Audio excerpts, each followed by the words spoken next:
Terima kasih. Saya akan memulai pertemuan hari ini dengan satu pertanyaan dulu nih. Eh, untuk yang sudah mengirimkan tugas, terima kasih. Kemarin kita sudah mendiskusikan bagaimana desa membuat perencanaan musyawarah-musyawarah apa saja yang diselenggarakan di desa dalam rangka pelaksanaan pembangunan.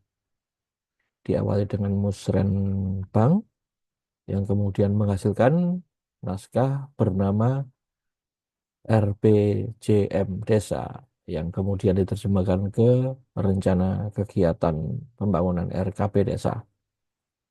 Nah, sebelum lebih jauh, kemarin saya sudah sampaikan regulasi apa saja yang mendasari pelaksanaan pembangunan di pemerintah desa yang bisa menjawab boleh raise hand.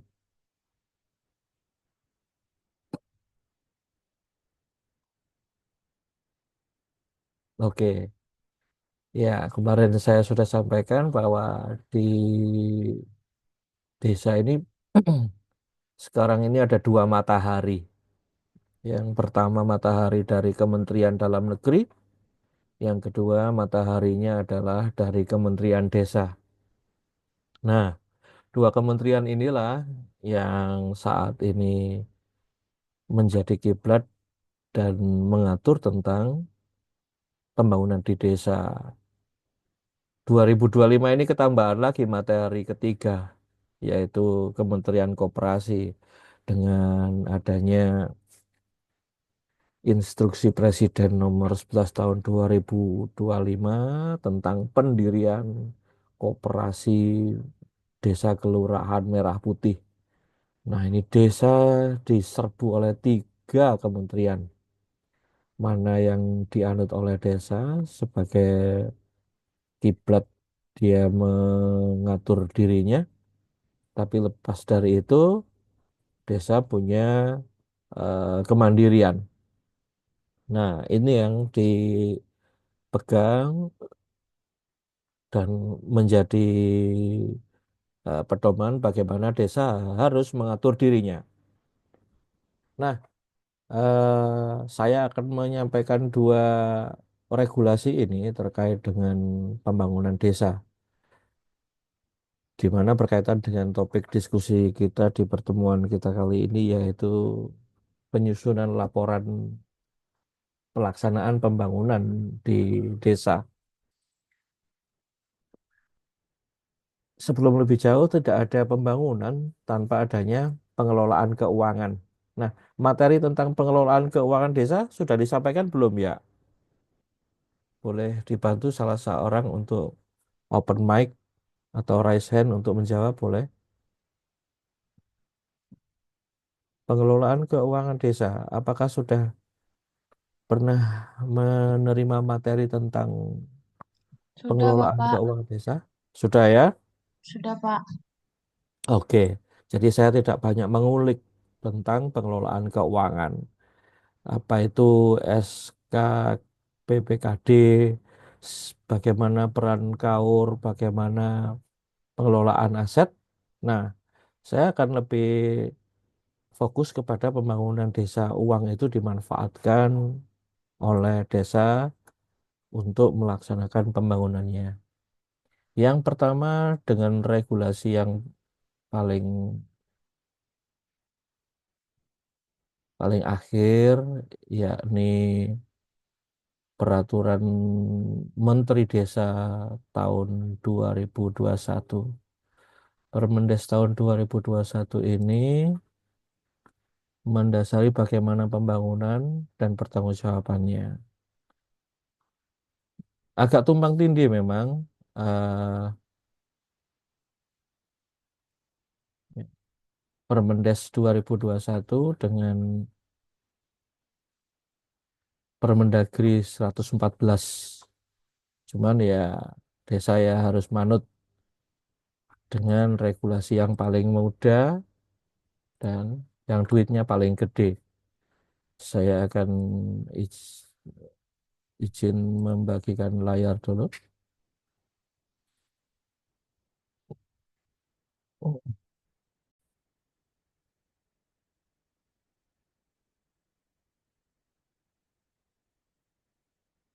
Jadi kementerian yang saat ini mengatur bagaimana pembangunan dilaksanakan di desa dan bagaimana pertanggungjawabannya. Memang tupoksinya bergeser. Kalau dulu sebelum ada Kementerian Desa itu di bawah Kementerian Dalam Negeri, beberapa regulasi juga masih dipakai oleh desa dalam menyelenggarakan pemerintahannya. Regulasi yang paling mudah, paling akhir adalah Kementerian Desa menerbitkan Permendes nomor 21 tahun 2020 ini yang mengatur bagaimana desa itu didefinisikan, bagaimana kawasan pedesaan itu eh, dibatasi.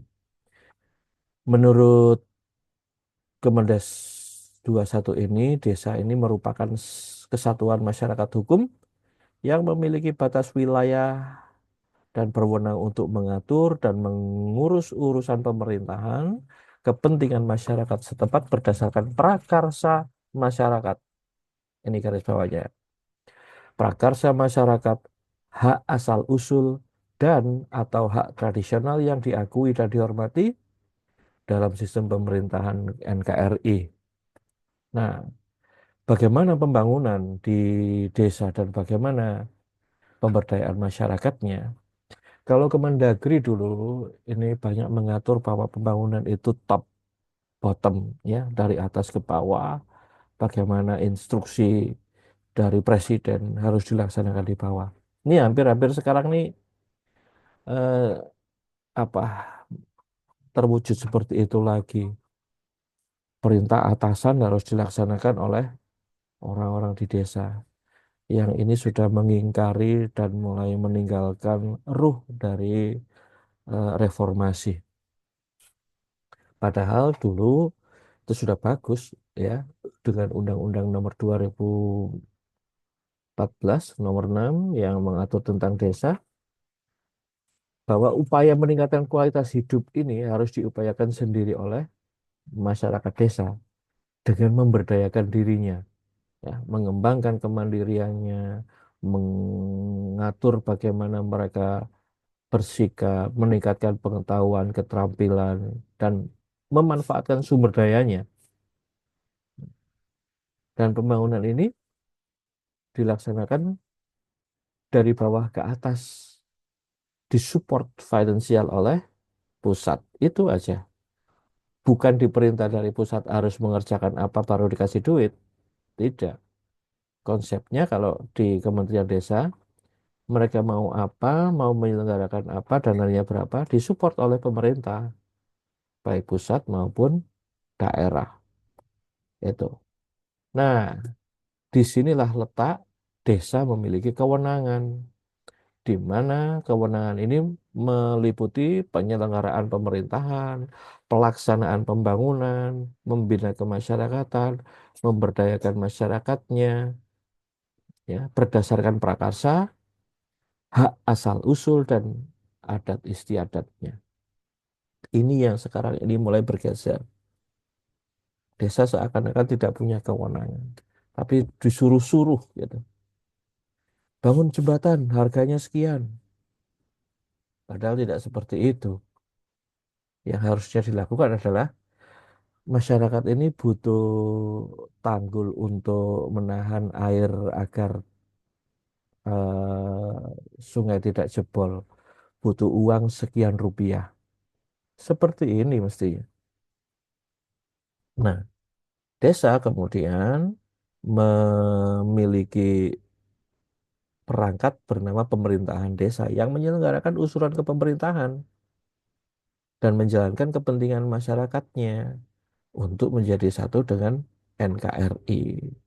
Dibantu oleh perangkat-perangkat dipimpin oleh kepala desa yang dikendalikan dan diawasi oleh Badan Permusyawaratan Desa. Ini sedikit mereview yang saya sampaikan pertemuan sebelumnya, di mana musyawarah desa dan perencanaan ini adalah dua hal yang tidak bisa dipisahkan dari eh, aspek recognition dari keberadaan desa. Desa ini sudah harus diberi kewenangan untuk merencanakan pembangunannya sendiri.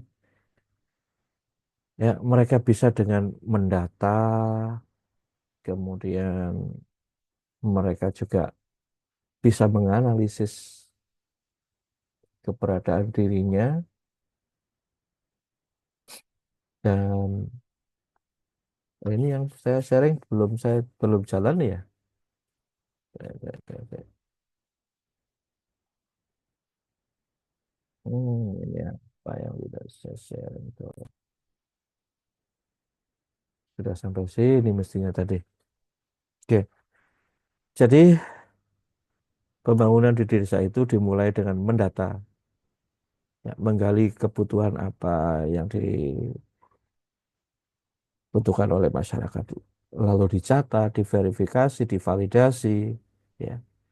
Harus objektif ini, siapa yang mengusulkan, di wilayah mana, warganya mana, ada partisipasi apa dari warga setempat, ya, dan ada potensi aset desa apa yang bisa dikembangkan. Kemudian dilakukan analisis datanya, ya. Apakah ini berdampak pada ekonomi, sosial, dan budaya, ya, yang bisa digunakan sebagai rekomendasi penyusunan program. Baru kemudian disusunlah rencananya. Contoh nih, ini di RW 8 jalannya itu masih tanah. Seringkali kalau hujan, becek. Warga di RW 8 sudah banyak yang punya kendaraan roda 4, sehingga kalau dibiarkan jalan tanah maka akan rusak. Nah, di warga RW 8 ini ada yang mau berpartisipasi. Mereka yang punya kendaraan baik roda 2, roda 4, itu mau memberi sumbangan berupa semen atau tenaga atau kemudian paving. Nah, pemerintah desa mengolah datanya, butuhnya sekian, panjangnya jalan yang akan diperbaiki dari jalan tanah ke peningkatan jalan, butuh batu bata sekian, semen sekian, atau kalau paving butuh paving sekian meter persegi, baru disusun rencana, diberi nama kegiatannya, peningkatan jalan, swadaya masyarakat, berupa tenaga sekian rupiah, berupa hari orang kerja, misalkan. Kemudian paving dari kebutuhan 100 meter kubik ada subsidi dan sumbangan 30 meter kubik misalkan. Baru kemudian ditetapkan rencana. Nah, sekarang ini sudah ditetapkan SDGs sebagai arah kebijakan. Desa ini sudah punya fokus pembangunan, kemudian sudah disiapkan sistem informasinya, ada target waktu pencapaian SDGs-nya, dan evaluasi pencapaian SDGs ini, System Development Goals, ya, hingga di tahun 2020, 2030 nanti.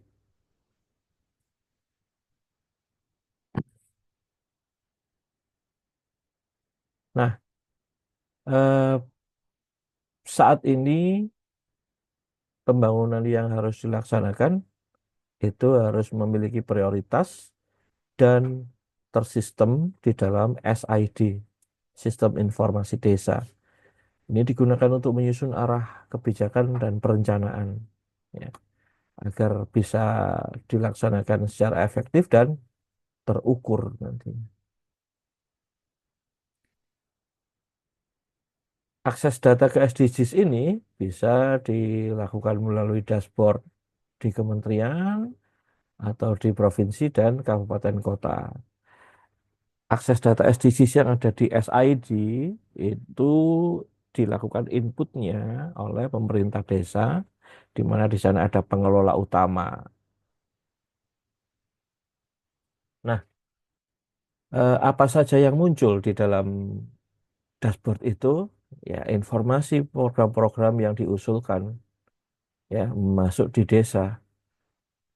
Kemudian dilakukan verifikasi dan koordinasi di tingkat kabupaten, kota, provinsi, lalu kementerian di tingkat pusat untuk memastikan koordinasinya. Apa yang dikoordinasikan? Agar tidak tumpang tindih dengan program yang dilakukan oleh kabupaten kota terhadap desa tersebut. Karena pemerintah kabupaten kota dan provinsi juga masih memiliki rencana-rencana kegiatan yang diberikan kepada desa berbentuk bantuan keuangan. Nah, bantuan keuangan ini tidak uang tunai yang dikirimkan, tapi uang tunai ini disediakan untuk menyelenggarakan kegiatan pembangunan yang sudah ditentukan oleh pemerintah kabupaten kota atau provinsi sesuai dengan visi misi kepala daerah, baik gubernur maupun bupati wali kota. Ya, kalau bupati wali kota tidak merencanakan kegiatan dan memberikan kegiatannya di desa, ya gak kepilih lagi nanti kalau dia mencalonkan atau kalau dia sudah berjanji kepada eh, apa itu pemilihnya di wilayah tersebut, ya dia bisa didemo oleh warganya. Dulu pernah menjanjikan perbaikan jalan desa. Nah, pemerintah desa nggak perlu mengusulkan kegiatan perbaikan atau peningkatan jalan desa.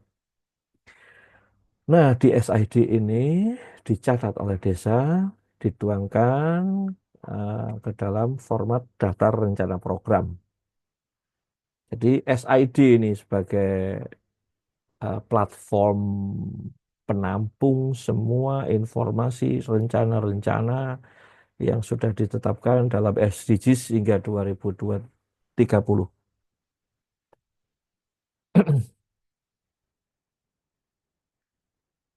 Kembali tentang bagaimana pembangunan di desa ini dilakukan, tahapannya adalah diawali dari pendataan, kemudian dilaksanakan perencanaan, lalu pelaksanaan dan pertanggungjawaban.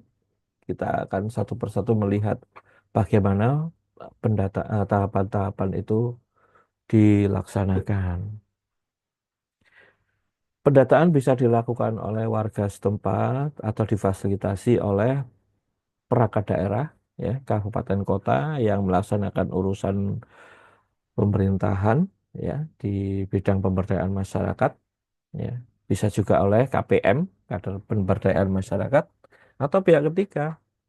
Nah, kami, saya sering memfasilitasi pemerintah desa melalui Dinas Pemberdayaan Masyarakat Desa Provinsi Jawa Timur untuk melakukan pendataan-pendataan yang berkaitan dengan rencana pembangunan oleh desa tersebut. Nah, data yang sudah dihimpun dimasukkan ke dalam SID yang sudah disiapkan oleh kementerian, nanti diubah menjadi data digital yang kemudian bisa diakses, dianalisis sebagai bentuk transparansi. Di desa biasanya untuk menangani ini ada kelompok kerja pendataan, ya. Jadi saya datang membentuk, ya, memilih orang-orang, membentuk kelompok kerja ini.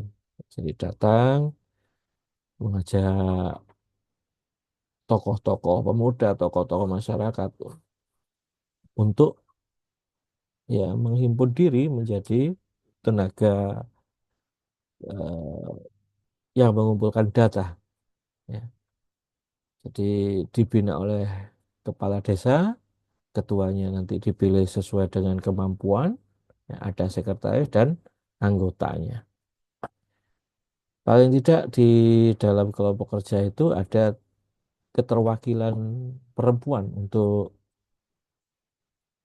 Ya, sekarang eh, keterwakilan gender harus dipenuhi minimal 30%. Di dalam kelompok kerja tadi, kita bekerja untuk melakukan pendataan karena banyak unsurnya. Ya, ada tokoh masyarakat, eh, pengusahaan, forum anak, ya, organisasi perempuan, kelompok masyarakat miskin, ya, penggiat lingkungan. Ini kita himpun menjadi satu dalam kelompok kerja. Kita melibatkan unsur-unsur tersebut secara inklusif agar kita bisa mengumpulkan data yang benar, lengkap, dan akurat untuk diverifikasi disesuaikan dengan kondisi objektif. Awal ini berat ya, ya, karena sistemnya partisipatif dan tidak semua orang itu paham, banyak kepala, banyak kepentingan, banyak maunya. Ini yang seringkali menjadi kendala. Ya, mereka nggak sabar untuk gantian, gitu ya. Mana yang diprioritaskan lebih dahulu. Nah, biasanya kita menggali data itu ya untuk kegiatan yang 100% didanai oleh dana desa. Kemudian kita mencari komponen pendanaan yang lain yang memungkinkan untuk penyelenggaraan pembangunan tersebut.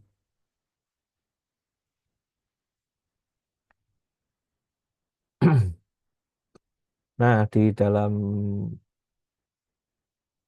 Permendes 21 ini bentuk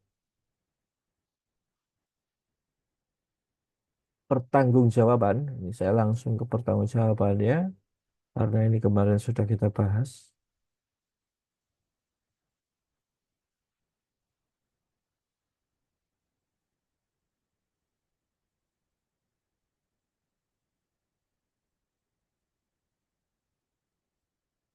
Yang pertama melaporkan perkembangan.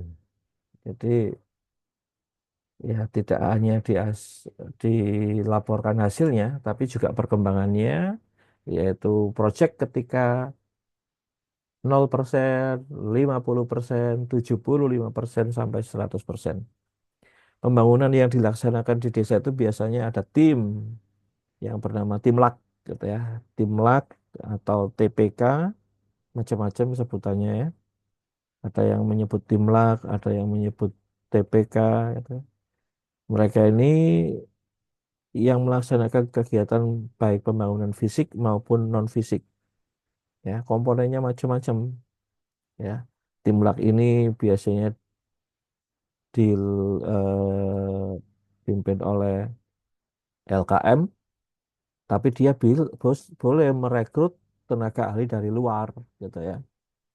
Misal kalau di desa menyelenggarakan atau melaksanakan rencana peningkatan kapasitas pengurus Karang Taruna, gitu ya, dengan memberikan pelatihan pemasaran digital. Nah, tim LAK ini boleh menyewa narasumber dari luar.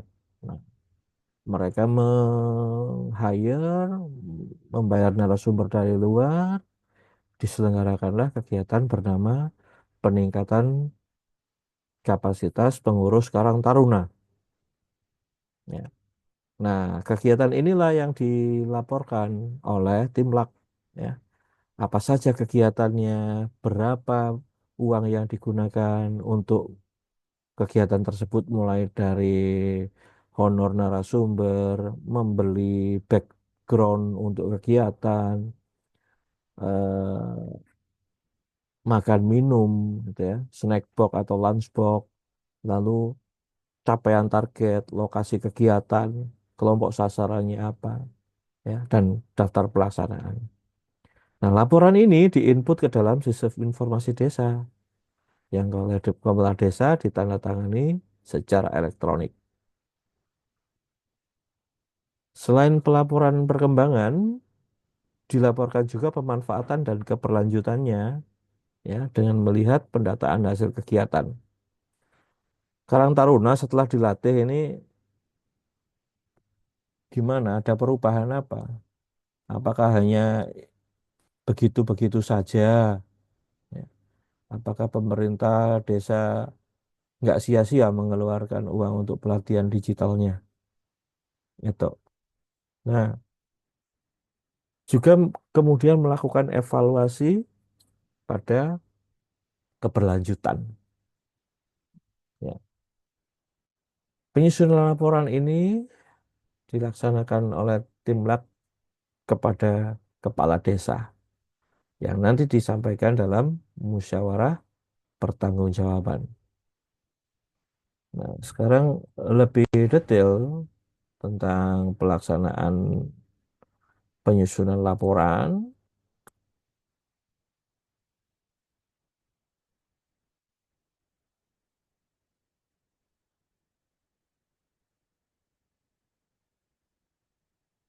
Sampai di sini dulu ada yang perlu dikonfirmasi, ditanyakan.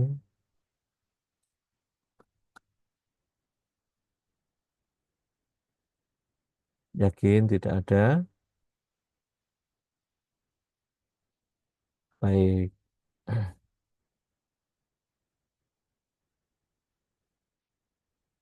saya akan lanjutkan dengan membagikan layar yang berikutnya.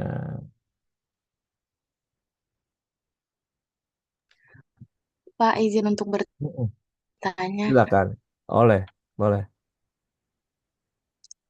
Tadi kan ada terkait pelaporan ya, Pak. Hmm, Nah, itu bagaimana desa menjelaskan jika ada laporan, ada proyek-proyek yang tidak selesai atau tidak berjalan sesuai rencana itu seperti apa, Pak, pelaporannya? Terima kasih. baik. Jadi yang saya sampaikan tadi, tim LAK itu melaporkan perkembangan. Jadi 2025 nih, apa saja yang dikerjakan itu kan sudah terencana ya. Saya contohkan eh, ada 3 kegiatan yang dilaksanakan, yang sudah direncanakan dan duitnya juga sudah di ACC.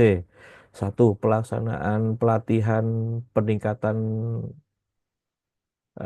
kapasitas sumber daya manusia pengurus Karang Taruna. Yang kedua, eh, posyandu lansia, peningkatan jumlah makan minum atau gizi lansia. Yang ketiga, pembangunan pagar makam. Gitu ya. Ini tanggalnya sudah ditentukan, sudah direncanakan. Nah, pelaporan itu biasanya disampaikan di awal periode tahun berikutnya, Januari, Februari, Maret 2026. Kalau sampai 2025, kegiatan ini misalkan pembangunan pagar makam, ini makamnya karena makamnya luas sekali gitu ya, sampai tanggal 31 Desember, itu makam belum selesai dikelilingi pagar. Maka laporan perkembangan seperti yang tadi saya sampaikan itu juga diberikan. Jadi ada laporan administratif dan ada laporan publik. Nah, laporan administratif itu harus dipenuhi. Perkembangan 0%. Makam difoto sebelum diberi pagar. Lalu ketika pagernya itu tingginya 50% dari rencana, difoto juga. Ketika sudah tingginya sesuai dengan rencana, tapi belum di finishing, belum dicat, belum di apa, difoto juga. Sudah tanggal 31, ya enggak apa-apa, dilaporkan sesuai dengan perkembangannya. Yang tidak boleh adalah kegiatan tersebut direncanakan tapi tidak dilaksanakan. Sebetulnya boleh, tapi nanti akan berpengaruh pada kinerja. sudah merencanakan untuk piknik, misalkan ke Jogja, ternyata pandemi, atau ternyata pada tanggal dan waktu yang direncanakan desa mengalami musibah, gitu ya, sehingga harus berduka. Nggak pantas lah kalau kemudian piknik. Maka kegiatan yang direncanakan, misalkan menghabiskan biaya 60 juta, ya 60 juta ini harus dikembalikan kepada negara atau menjadi sisa lebih penggunaan anggaran, silpa. Ya, pengaruhnya adalah kepada penilaian kinerja. BPD nanti yang akan memberi judgement. Kenapa kegiatan piknik tidak dilaksanakan? Alasannya apa? Karena desa habis kena bencana, tidak pantas, tidak etis kalau happy-happy dalam kesedihan. Seperti itu, Mariatul ya. Baik, Bapak, terima kasih. Ya, oke. Yang lain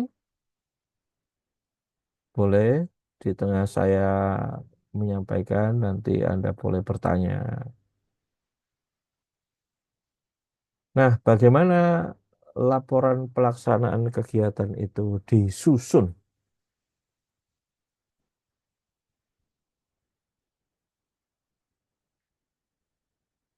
Ya, gimana nih? Hmm.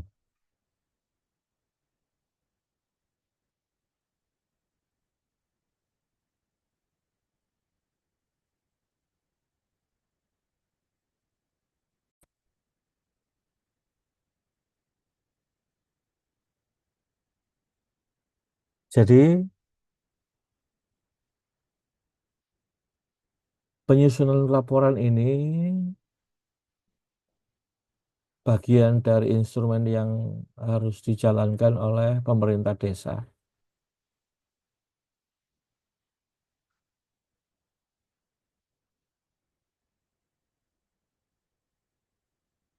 Kenapa laporan menjadi penting?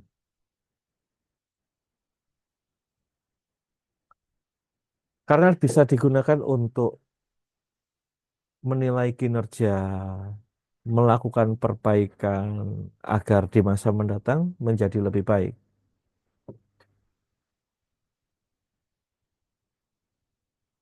Menjadi salah satu bentuk transparansi juga pelaporan pelaksanaan kegiatan ini. Kegiatan yang dilaksanakan, laporan yang dilaksanakan itu selain disampaikan secara administratif, juga disampaikan dalam bentuk pelaporan publik. Ya. Dan ini akan menjadi salah satu bentuk perwujudan prinsip akuntabilitas dan transparansi. Tentang transparansi kemarin sudah saya sampaikan ya. Sehingga bagaimana pelaporan kegiatan pembangunan ini punya peran yang vital agar menjadi salah satu bentuk perwujudan good governance. Akses informasi yang eh, cukup kepada masyarakat agar tidak ada dusta di antara kita,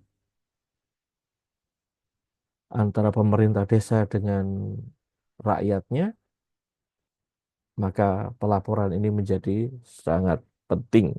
Ya, boleh loh sambil minum ya. Tuh, Mbak Ratna minumnya sudah diambil, boleh diminum.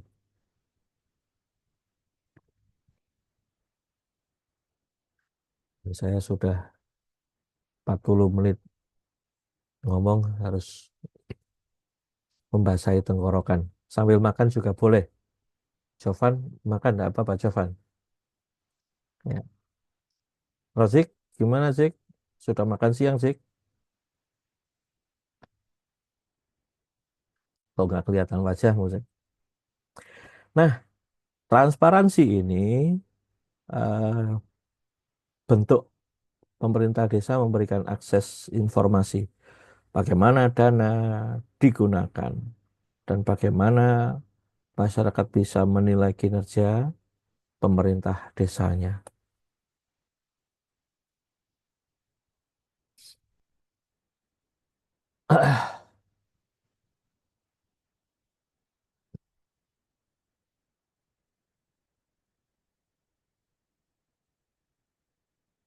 Saya tarik nafas dulu ya.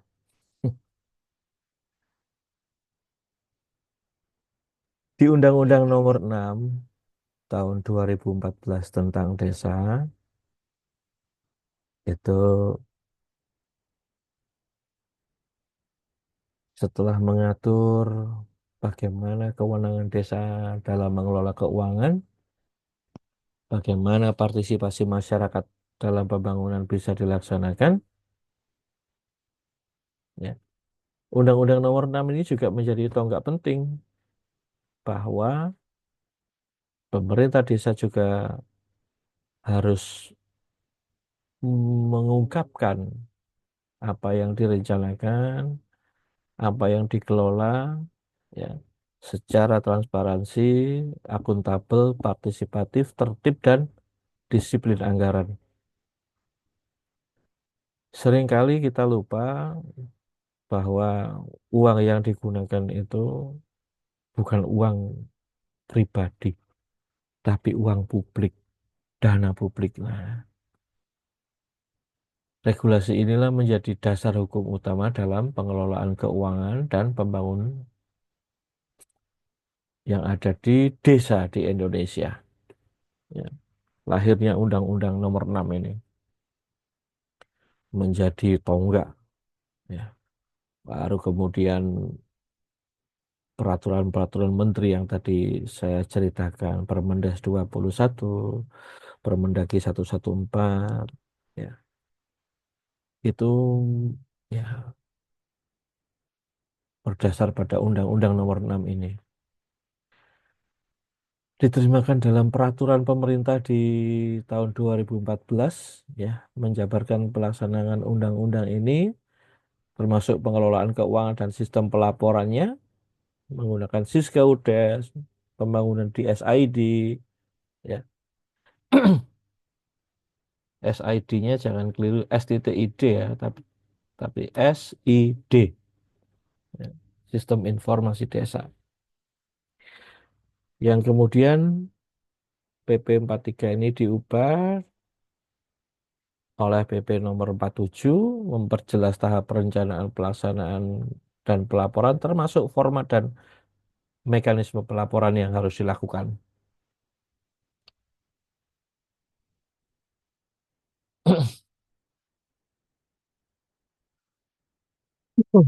Di Permendagri juga mengatur lebih rinci tentang bagaimana pengelolaan keuangan desa. Kalau Anda sudah memahami tentang materi ini sudah pernah disampaikan, ya. Permendagri 20 tahun 2018 ini juga mengatur tentang format dan isi laporan keuangan desa, ya. Ada LRA, LO, kemudian eh, laporan pelaksanaan kinerja dan kapan pelaporan itu disampaikan oleh desa kepada pemerintah. Kemudian Permendes nomor 16 tahun 2019 ini mengatur tentang musyawarah dan bagaimana wadah pelaporan, di mana diatur di Permendes nomor 16 ini sudah saya sampaikan bagaimana Musdes itu dan mekanisme Musdes sebagai perwujudan demokrasi di tingkat desa sebagai bentuk good governance pemerintah desa. Dan di dalamnya termasuk bagaimana proses pelaporan kegiatan pembangunan.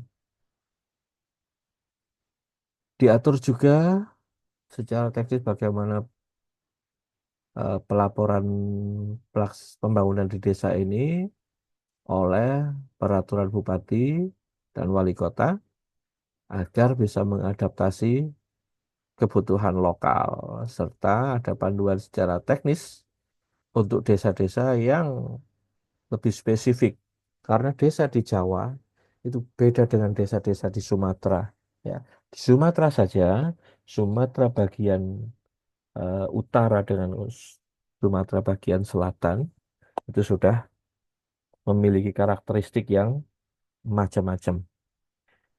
Ya, bagaimana musyawarah desa di kampung-kampung yang ada di Aceh, bagaimana musyawarah desa dilaksanakan di eh, desa-desa yang ada di Sumatera Barat. Ini berbeda bagaimana pelaksanaan secara teknis, ya. Maka Perbu eh, Perwali itu memberi acuan yang lebih konteks, ya, tentang pelaksanaan musyawarah dan pelaporan kegiatan. Tahap penyusunan pelaporan ini dimulai dari pengumpulan data. Siapa yang melakukan pelaporan ini? Sekali lagi adalah tim pelaksana kegiatan, Timlak atau TPK. Mereka harus mengumpulkan informasi terkait kegiatan yang sudah dilaksanakan dari sumber-sumber yang relevan. Kemudian data yang sudah dikumpulkan ini dianalisis, diolah, diinterpretasikan, ya, untuk bisa memberikan gambaran yang lebih komprehensif. Baru kemudian dilakukan penulisan laporan. Timlak yang tidak bisa membuat laporan keuangan, ya, tetap dibantu oleh kaur keuangan atau bendahara desa, dan apabila mereka secara teknis juga tidak bisa bagaimana analisis data, maka sekretaris desa harus membackup penyusunan laporan pelaksanaan kegiatan ini. Karena ini merupakan proses yang sistematis dan terstruktur. Jadi setiap tahapannya jadi penting agar laporannya bisa dihasilkan berkualitas, akurat, dan dapat dipertanggungjawabkan. Keberadaan timlak penting, tetapi tidak semua timlak ini mampu secara administratif dan secara keuangan bisa menyajikan. Maka keberadaan sekretaris desa dan kaur keuangan atau bendahara desa itu menjadi penting. Di tahap pengumpulan data ini, acuannya adalah dokumen perencanaan dan penganggaran,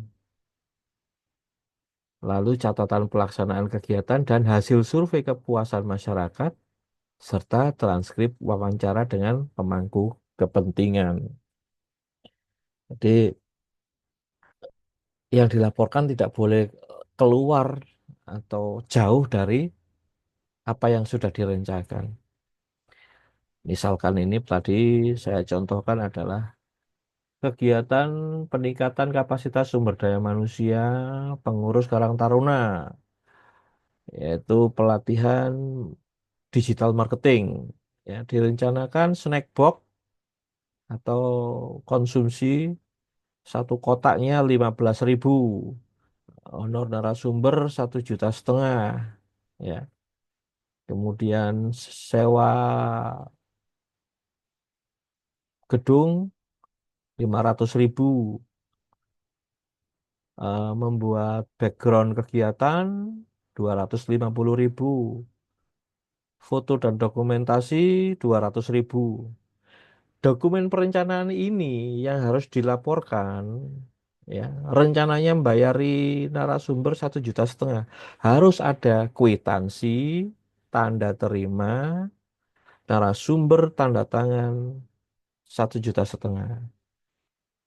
Kemudian snack box misalkan tadi direncanakan 15.000 satu box, harus disertai dengan kwitansi dari catering misalkan, ya. Pesennya berapa box? 25 box sejumlah anggota Karang Taruna, ya. 25, eh, 20 tambah 5. Anggota Karang Tarunanya 20, panitianya 5 plus narasumber. Ya harus ada kwitansi yang nominalnya 15.000. Dan kalau perlu difoto isi dari snack box tadi 15.000 itu jajannya isi apa? Ya, ada air minumnya nggak? Ya, karena kemarin saya baru mengalami perencanaannya 15.000, pesan e-katalog paling murah 15.000. Pesanannya datang, snack boxnya nggak ada airnya. 15.000 lah. Terus air ini sopo sing bayari? Itu yang perlu diperhatikan juga ketika perencanaan dan pelaksanaan kegiatan. Terus eh, banner ya, spanduk kegiatan ya harus tampak di foto gitu. Kalau sudah eh, tim pelaksana kegiatan atau panitia kegiatan pelatihan digital marketing tadi wawancara kepada peserta pelatihan, gimana mengikuti pelatihan ini, bisa ditangkap nggak? Nah, ini dikumpulkan. Ya. Cara pengumpulannya bisa dengan observasi, wawancara, ya, mengisi kuesioner, ya. Bisa dilakukan oleh BPD, bisa dilakukan oleh sekretaris, ya, untuk mengumpulkan data. Karena ini penting, kualitas data yang dikumpulkan ini pengaruh pada akurasi dan kredibilitas laporan yang dihasilkan. Juga memastikan bahwa data yang dikumpulkan berasal dari sumber yang terpercaya. Kwitansi narasumber ya pastikan ditandatangani oleh narasumber benar, gitu kan. Tidak ditandatangani sendiri. Boleh ditandatangani sendiri, Pak. Ya ini dokumennya menjadi tidak kredibel. Ya, seperti yang saya ceritakan di pertemuan tatap muka kemarin. Anda lebih suka mendapat bukti transaksi yang diterbitkan oleh SPBU atau yang diterbitkan oleh bendahara kelasmu. Anda pilih yang mana?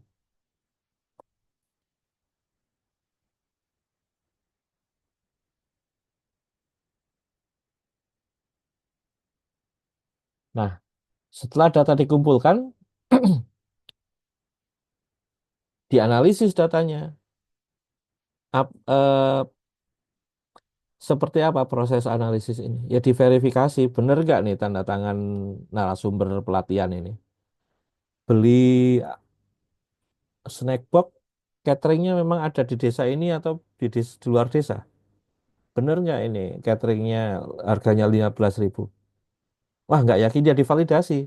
Tanya, Bu, catering niki wingi angsal pesenan dugi Karang Taruna. Oh, nggih Mas. Pinten sak boke? 12.500. Nggak ya kan. Nah, ini hasil validasinya perlu disampaikan. Baru kemudian diinterpretasi. Gimana kalau hasil validasinya itu seperti itu? Ya, berarti ini ada fraud yang dilakukan oleh panitia pelaksana pelatihan Karang Taruna tadi.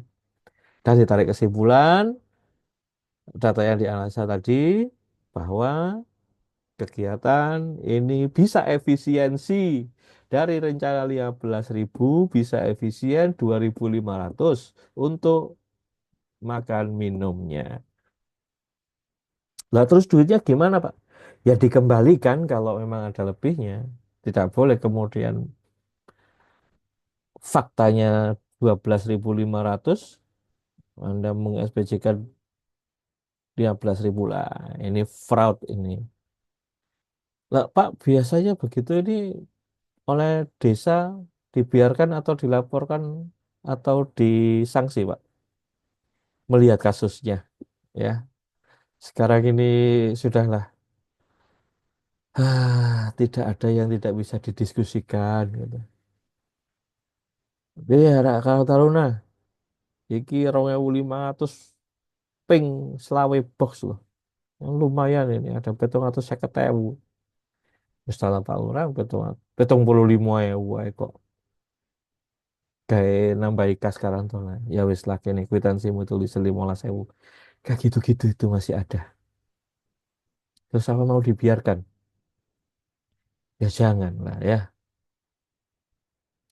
Nah, setelah data dikumpulkan, ditulislah laporannya. Format laporannya kurang lebih seperti ini. Ada latar belakang, pendahuluan, pelaksanaan, hasil, penutup. Pak, ini laporannya setiap kegiatan atau seluruh kegiatan, Pak? Tiap kegiatan ada laporan, ya. Kemudian dari seluruh laporan nanti oleh desa dilaporkan, direkap menjadi satu laporan besar. Komponen utamanya yang pasti adalah informasi yang faktual tentang kegiatan, ada analisis terhadap data, ada temuan-temuan yang disampaikan, ya, lalu saran perbaikan. Ini tadi di dalam laporan itu pastikan foto dokumentasi kegiatan, ya. Sekarang makan minum itu foto kue yang dimakan, baik yang di piring maupun di dalam kotak itu harus disertakan dalam foto, ya. Pak, makan siang ada juga, ya difoto kalau makanannya lewat nasi kotak, ya difoto menunya apa. Pak, ini makannya prasmanan, ya prasmanan difoto juga, gitu. Didukung dengan SPJ, kwitansi, ya, lalu daftar hadir, kemudian hasil survei atau wawancara. Kalau pelatihan harus ada pre-test dan post-test. Itu satu kegiatan ini begini. Pak, kalau kegiatan fisik, walah, ditambah lagi foto dokumen kegiatan tadi itu, misalkan membangun jembatan, posisi jembatan itu belum ada, 0% di foto, di titik yang sama ya. Jadi misalkan dari sudut seberang jembatan gitu ya. Tidak boleh kemudian foto 0% di seberang jembatan, foto 50% di foto dari bawah, foto 100% dari atas. Nggak bisa. Harus dari sudut yang tetap. Ya, di angle-nya tetap. Gitu. Membangun pagar makam. Ya. Posisi makam belum dikasih pagar dari angle utara. Ketika sudah mulai berdiri separuh temboknya dari angle yang sama di foto. Sampai selesai difoto di sudut yang sama. Itu untuk lampiran foto dokumentasi kegiatan pembangunan. Eh, Selanjutnya di dalam komponen pendahuluan ini disampaikan latar belakang, tujuan, ruang lingkup kegiatan yang diberikan, yang dilaporkan ini apa. Memberi pagar makam, ya latar belakang, mengingat makam adalah tempat orang tidur, maka harus diberikan tempat yang nyaman agar tidak mudah diintip dari orang luar, maka makam harus diberi pagar. Tujuannya agar yang tidur bisa tidur dengan nyenyak, gitu. Misalkan. Kemudian bab berikutnya pelaksanaan, ya, menjelaskan proses, tahapan, dan kendala yang dihadapi selama pelaksanaan kegiatan. Pembangunan pagar makam didahului dengan, ya, menggali pondasi di sekitar makam. Ya. Kendala yang dihadapi adalah yang tidur di makam suka bangun, gitu. Ya, laporkan aja gitu. Termasuk upaya untuk mengatasi kendala tersebut. Ya.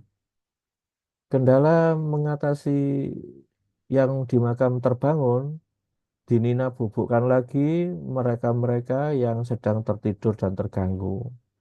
Ada yang tidak mau tidur, akhirnya dijewer misalkan. Ya, jokesnya bapak-bapak. Lalu disampaikan juga di hasil. Ya. Dengan diberikan pagar pada makam, mereka yang tidur di dalam makam lebih nyaman, tidak terganggu oleh aktivitas mereka yang di luar makam. Seperti itu contohnya. Kesimpulan, pagar makam lebih baik diberikan lebih tinggi lagi agar yang di dalam tidak gampang keluar dari makam. Itu kan. Ini kalau keluar dari makam kan parah. Ini banyak yang AFK ini. Dila, Nur, Najunda, Bima, Bagus. Banyak yang AFK ini. Oke, next ya. Nah, sekarang bagaimana laporan ini ditulis? Pastikan laporan Anda tulis dengan bahasa yang mudah dipahami, jangan bahasa gaul, ya. Kalimatnya yang efektif, struktur yang logis, ya, menghindari istilah yang tidak perlu.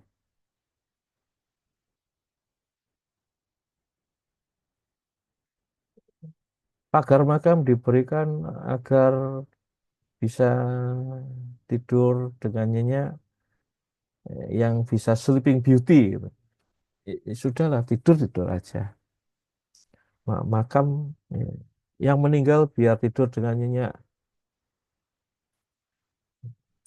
Sleeping Beauty nanti salah pengertian yang baca. Akurat dan objektif, ya, berdasarkan data dan fakta yang valid, bukan karena opini pribadi gitu ya. Kemudian laporan yang dapat dipertanggungjawabkan.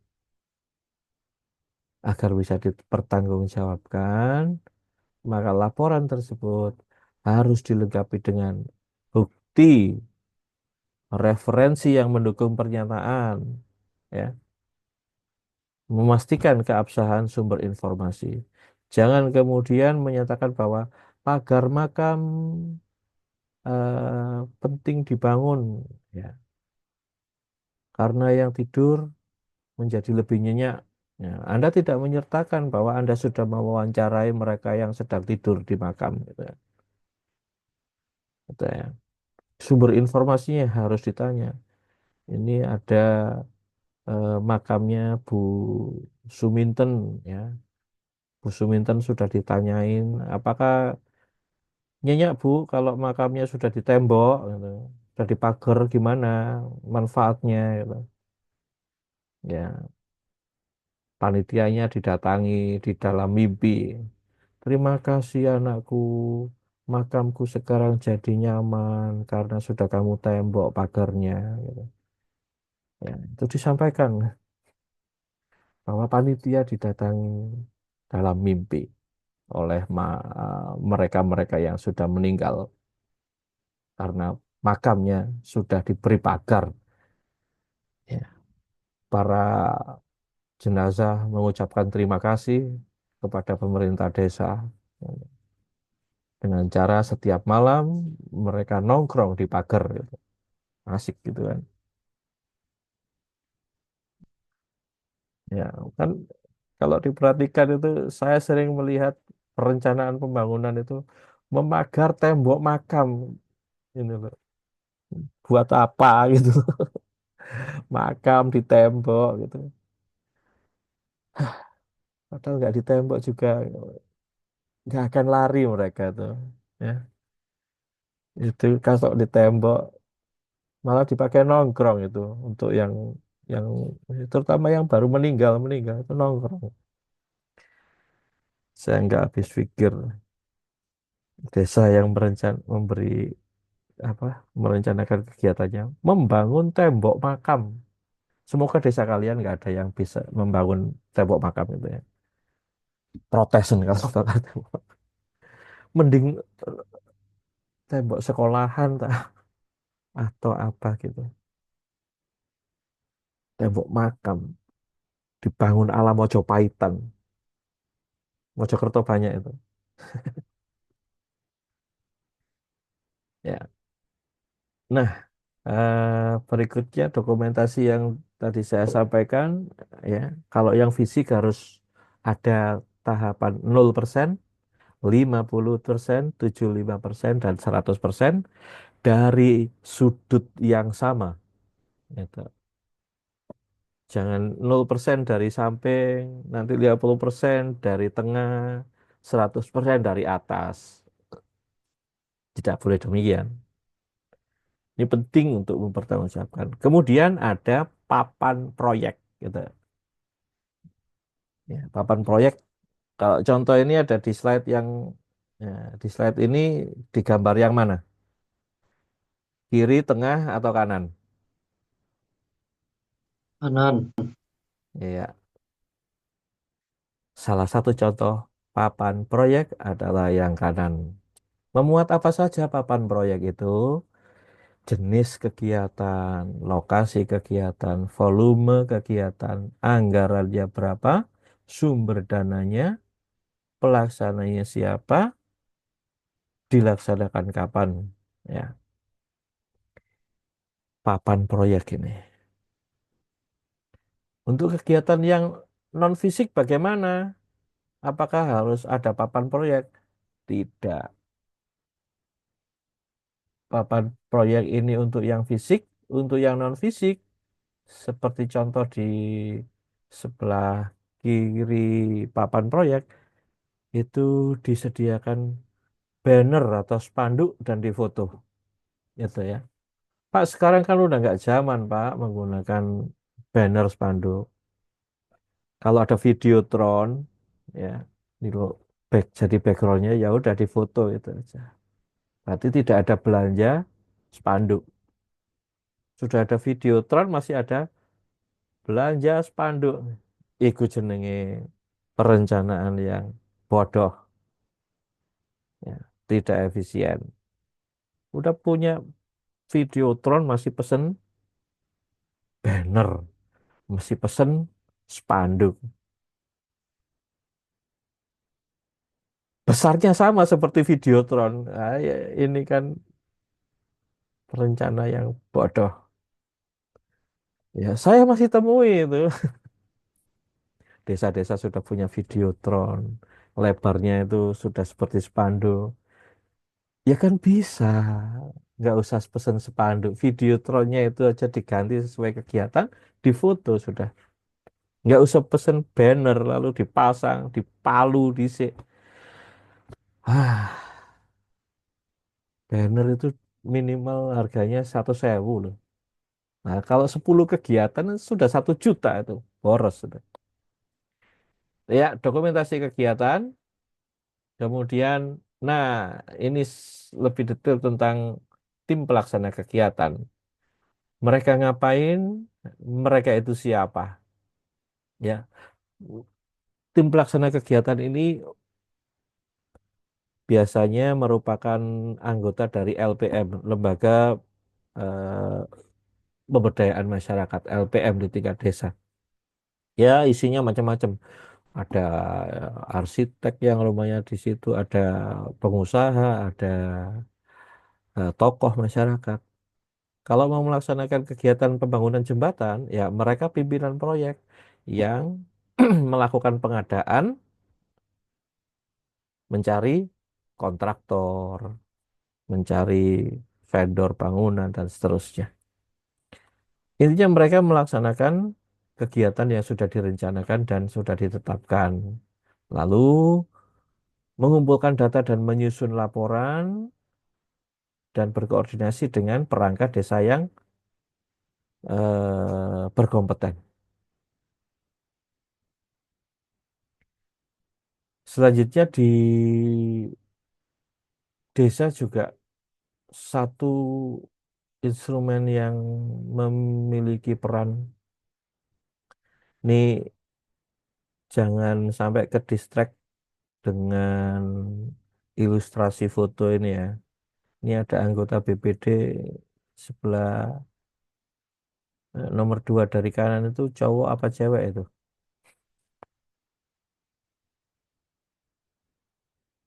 Ya, semoga ini bukan warga desa Sengkaling ya. Nanti dipanggil ibu, tersinggung dipanggil bapak. Kok kamu Tedowo? ibu kok brewok gitu. BPD ini menjadi evaluator, menjadi pengawas, ya, dan mereka ini perannya penting sebagai penyeimbang pelaksanaan pemerintahan desa. Jadi ya BPD itu biasanya menjadi oposisi atau ya tidak semua BPD oposan ya. Biasanya BPD itu anggotanya ada mantan kepala desa, ada mantan musuh pemilihan kades gitu. Tapi ada juga yang paklik kerabatnya pemerintah kades itu menjadi BPD. Ya mereka terlepas dari hubungan kekerabatan harus punya kemampuan mengevaluasi, mengawasi, menyeimbangkan agar tidak terjadi menclek perjalanan pembangunan di desa. Ya, ini saya tidak menemukan foto BPD yang asik. Kalau nanti nemu, saya pasang daripada saya dikecam nanti kalau ini BPD-nya lanang gak jelas, wedok gak jelas gitu. Nah, kemarin sudah saya ceritakan tentang salah satu bentuk musyawarah yang digunakan untuk menyampaikan pertanggungjawaban, namanya ya musyawarah desa pertanggungjawaban. Ya. Musyawarah desa pertanggungjawaban ini boleh dilaksanakan setiap selesai kegiatan dan setiap akhir periode pemerintah desa. Jadi satu kegiatan selesai, boleh musdes, boleh. Atau 10 kegiatan, satu musdes, gitu. Ya, konteksnya dalam menyampaikan pertanggungjawaban.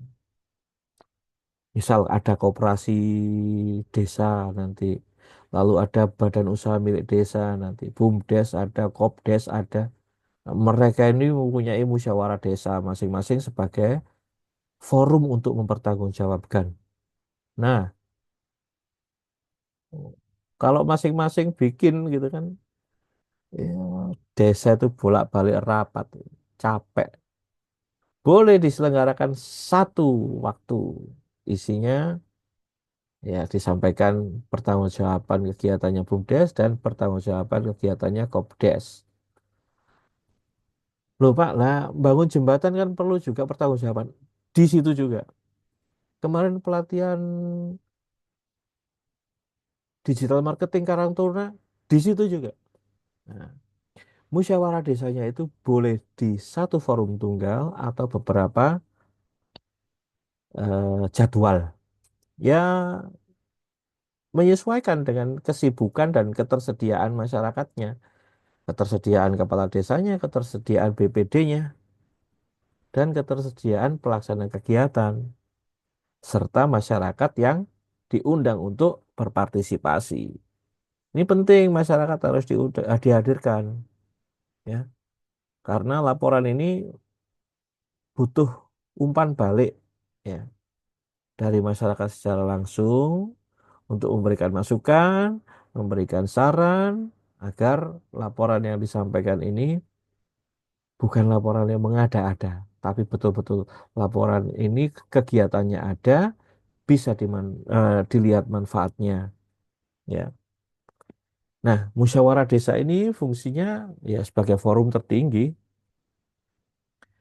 dan dipublikasikan, ya, disampaikan secara administratif dalam dokumen-dokumen yang dicetak, ya, dalam dokumen-dokumen yang dipublikasikan di dalam websitenya desa, yang tertulis kemudian ditandatangani, ya, kalau sudah setuju dengan isinya, pihak-pihak yang harus tanda tangan mulai dari kepala desa, ya, dan BPD. Kalau sudah setuju nih,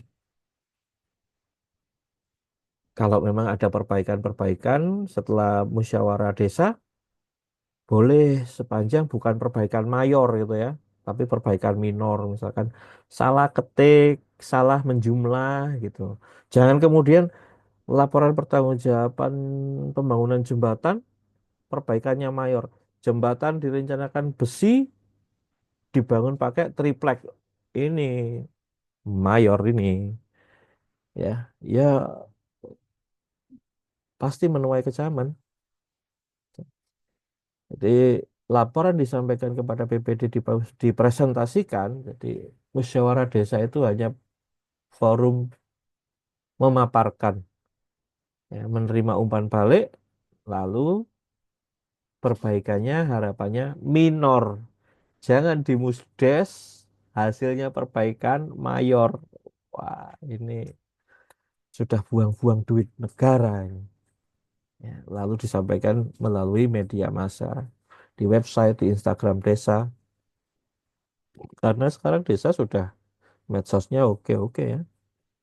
Lalu kemudian disampaikan ke pemerintah kabupaten, ya, ke bupati sebagai pertanggungjawaban dan evaluasi serta di SID.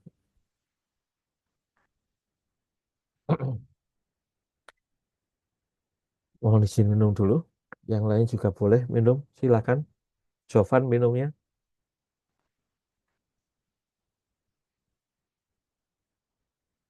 Sambil makan juga boleh loh ya. Dila, makan siangnya sudah selesai kok nggak balik-balik. Nur Abid mana nih? AFK semua nih.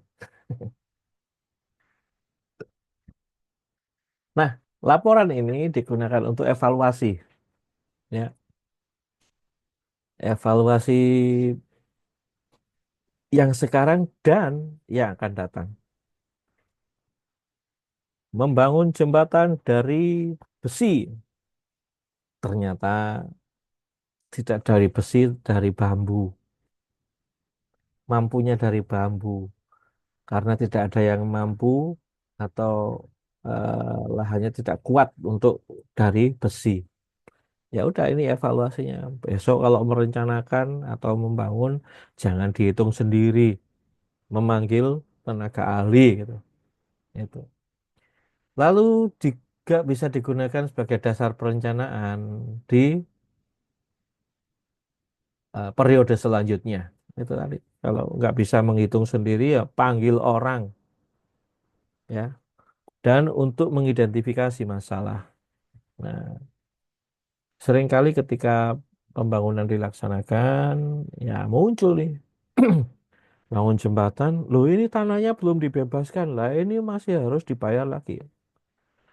Nah, ini tantangan yang dihadapi ketika melaksanakan pembangunan di desa.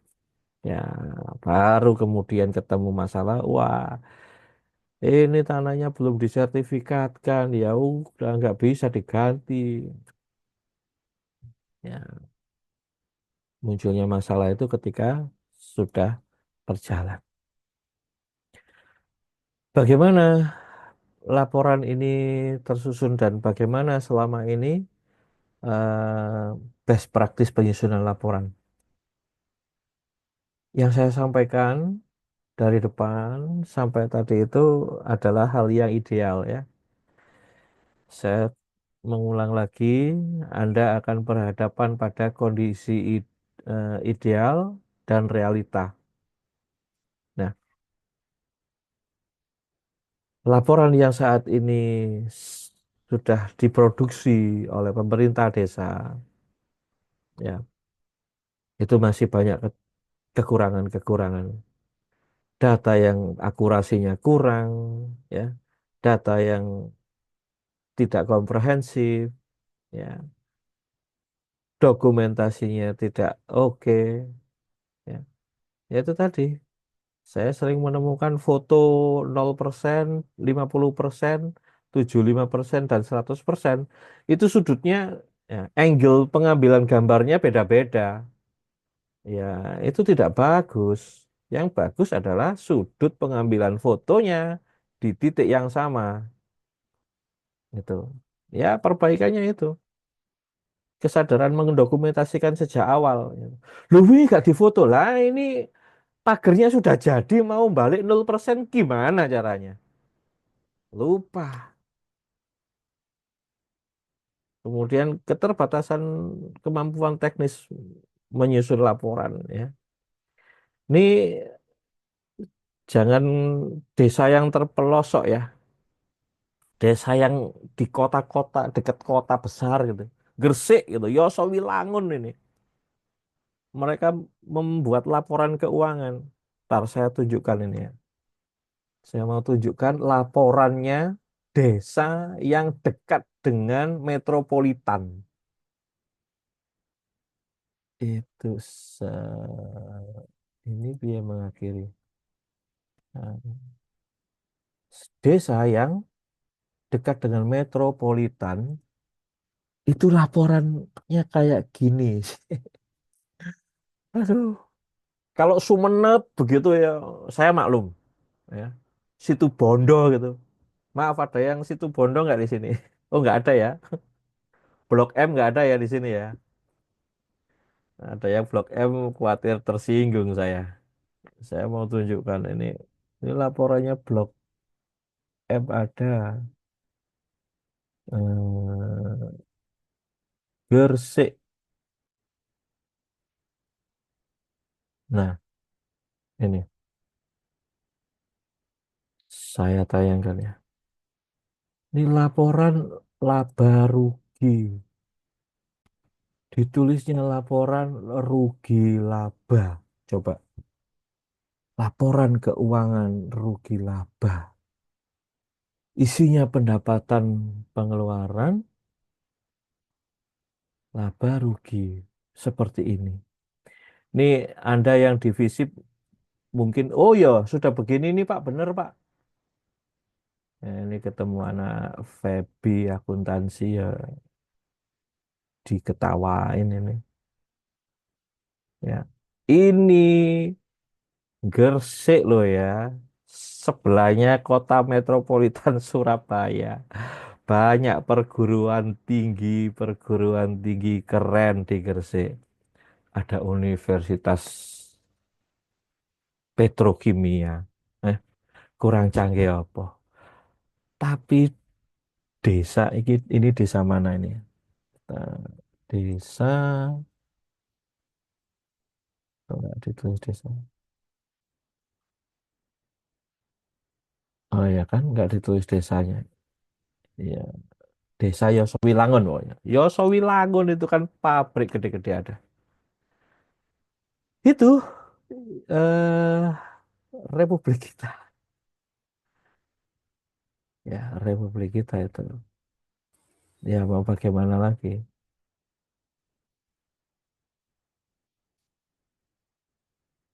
Saya lanjutkan permasalahan penyusunan pelaporan lagi ya. Bahwa kemampuan teknis ya masih rendah masyarakat kita itu.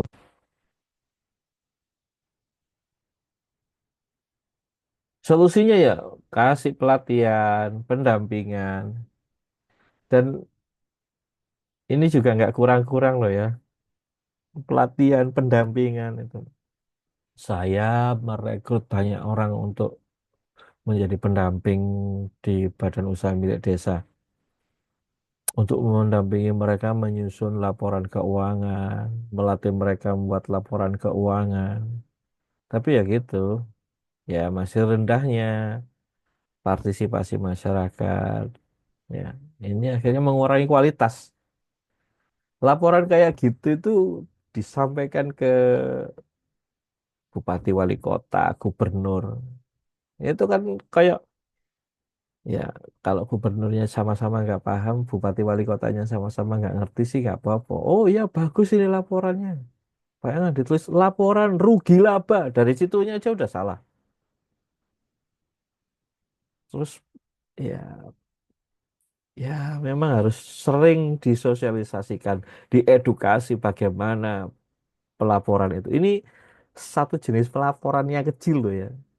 Kalau laporan teknik seperti membangun jembatan itu harus menyampaikan bagaimana bentuk potongan samping ya, DED namanya, draft engineer desainnya. Nah, ini kalau masyarakat kita tidak cukup kemampuannya kan ya, ya suruh orang lain yang bisa gitu. Suruh orang lain ya dibayar gitu loh ya. Ojo nyuruh tanpa bayar gitu. Solusinya apa ya? Pelatihan, pendampingan, dan sosialisasi serta pemanfaatan teknologi. Pak nggak bisa bikin DED. Ya pemanfaatan teknologi ya. Pak softwarenya kan mahal itu. Google SketchUp itu murah. Murah, ada yang gratis juga. Gambar bisa 3 dimensi. Pendampingan gimana Pak? Ya jangan kemudian pendampingannya oleh orang yang nggak ngerti. Hubungi perguruan tinggi yang terdekat. Ya, universitas di sekitar. Ya. Nah, harapan saya Universitas Muhammadiyah Malang dengan kegagahannya, dengan ya kelengkapannya, itu juga bisa memberi dampak keberadaannya ke desa sekitar paling tidak. Sekitar Malang saja lah, atau sekitar Telogomas gitu aja dulu. Saya belum melihat memang ini bagaimana kiprah ya UMM saat ini. Ya sudah nampak beberapa gitu ya. Cuman masih harus di disoundingkan lagi agar makin kelihatan bahwa UMM ada itu berdampak positif, tidak sebagai menara gading ya. Bagus di dalam tapi di luar gak memberi dampak sama sekali. Masyarakat desa di sekitar atau ya pemerintah desanya nek gawe laporan pertanggungjawaban sih compang-camping.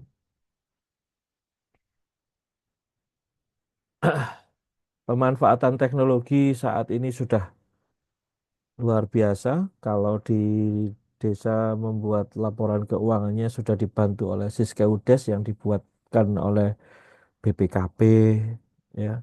Kemudian BUMDes juga ini sudah dibantu oleh Politeknik Keuangan Negara, STAN, ya, membuat laporan keuangan. Dulu teman-teman Fakultas Ekonomi, FEB, terutama prodi akuntansi, sudah saya minta untuk berkolaborasi dengan teman-teman di Fakultas Teknik Informatika untuk membuatkan laporan keuangan baik desa maupun BUMDesa. Ini peluang ya awalnya pengabdian masyarakat. Lama-lama bisa jadi proyek untuk mendapat keuntungan itu. Sekarang juga banyak desa yang memiliki website, memiliki media sosial, ya bahkan TikTok desa itu sudah punya desa. Digunakan untuk penyampaian pelaporan pertanggungjawaban. Jadi laporan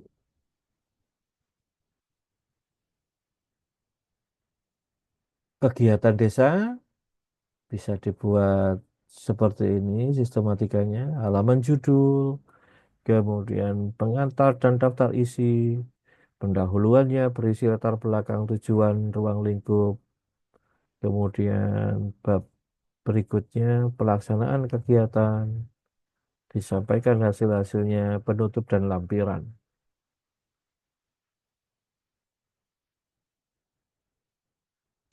Ada studi kasus nih. Yang pertama adalah Desa Sukamaju, di mana Desa Sukamaju ini terletak di Kabupaten Bogor dengan populasi 50 jiwa.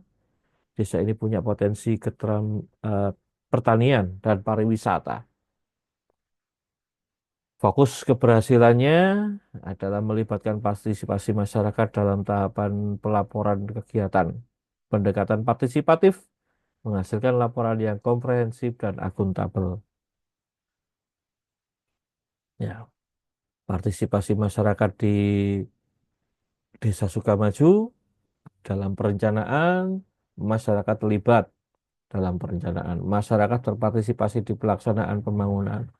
Masyarakat memantau jalannya pembangunan dan masyarakat memberi masukan untuk laporan kegiatan yang diberikan dan mengevaluasi hasil pembangunan desa. Strategi partisipasinya adalah ada forum warga di tingkat RT, RW untuk menampung aspirasi dan ada akses informasi yang mudah, terbuka tentang perencanaan, pelaksanaan, dan hasil kegiatan pembangunan. Memberi pelatihan kepada masyarakat tentang pentingnya partisipasi dan ada mekanisme umpan balik. Sering kita melihat ada desa yang membuka kotak saran gitu, tapi tidak memberi umpan balik satu arah toh. Dikasih saran tapi sarannya nggak balik lagi. Itu tidak bagus. Hasilnya akhirnya di Desa Sukamaju ini tingkat partisipasi masyarakatnya meningkat 80%, kepuasan 92%, efisiensinya 30% dan 100% ketepatan waktu. Kasus yang kedua di Desa Maju Jaya nih, di Kabupaten Bandung, Jawa Barat, populasinya 7.500 jiwa. Desa ini semi urban, pinggir kota ya, dengan tingkat pendidikan yang cukup beragam, dari yang paling tinggi sampai paling rendah. Fokus tantangan dari desa ini adalah ya dengan solusi yang inovatif. Di Desa Maju Jaya, kurang aparatur desa yang punya kemampuan teknis. Sistem pendataannya masih manual dan tidak terstruktur, partisipasinya rendah, koordinasi antara TPK, BPD, dan Pemdes kurang, tumpang tindih peran. Ya. Solusinya ya program peningkatan kapasitas, digitalisasi pendataan, meluncurkan program edukasi dan sosialisasi, membentuk tim terpadu. Ya, nah, agar meningkatkan ketepatan waktu, meningkatkan akurasi data, meningkatkan partisipasi masyarakat, dan meningkatkan kepuasan stakeholder.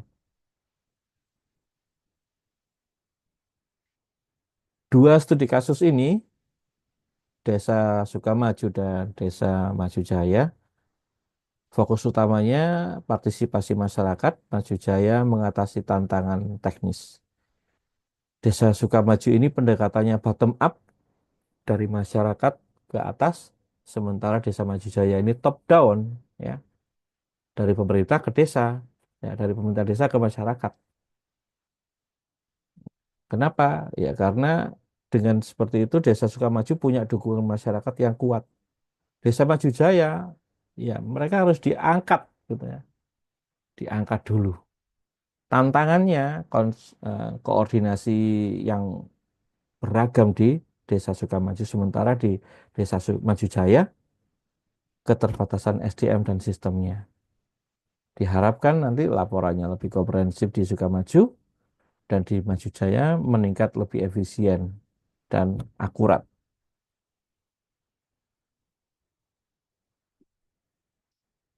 Dari kedua studi kasus ini kita bisa melihat bagaimana kombinasi pendekatan terbaik bisa meningkatkan keberhasilan. Bagaimana kita bisa mengadaptasi segala sesuatu sesuai dengan konteks lokal. Yang penting keseimbangan antara partisipasi dan teknologi.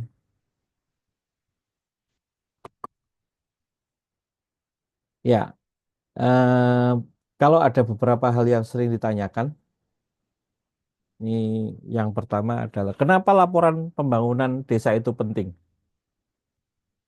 Ya, jawaban yang harus Anda berikan ya, laporan ini penting untuk akuntabilitas, transparansi, dan evaluasi kinerja pemerintah desa, agar juga menjadi bahan perencanaan di periode mendatang.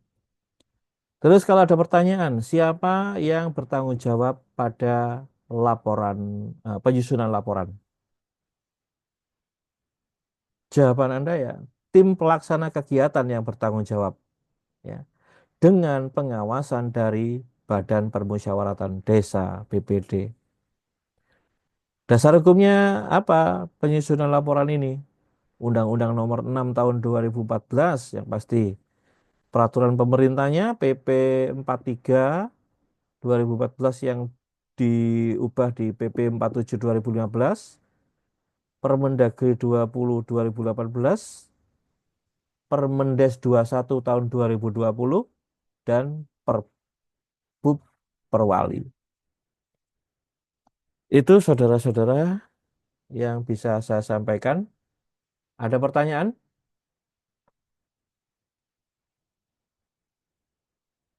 Kalau Anda tidak ada bertanya, saya yang bertanya.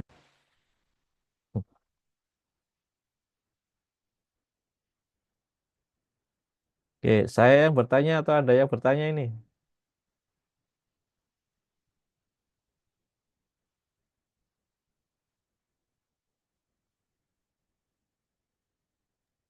Belum ada, Bapak. Ya, siapa ini yang bersuara ini? Oke, fokus ke,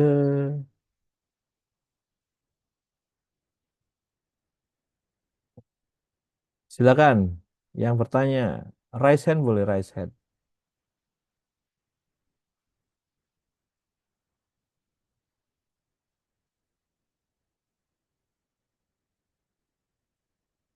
Kalau tidak ada, saya yang bertanya.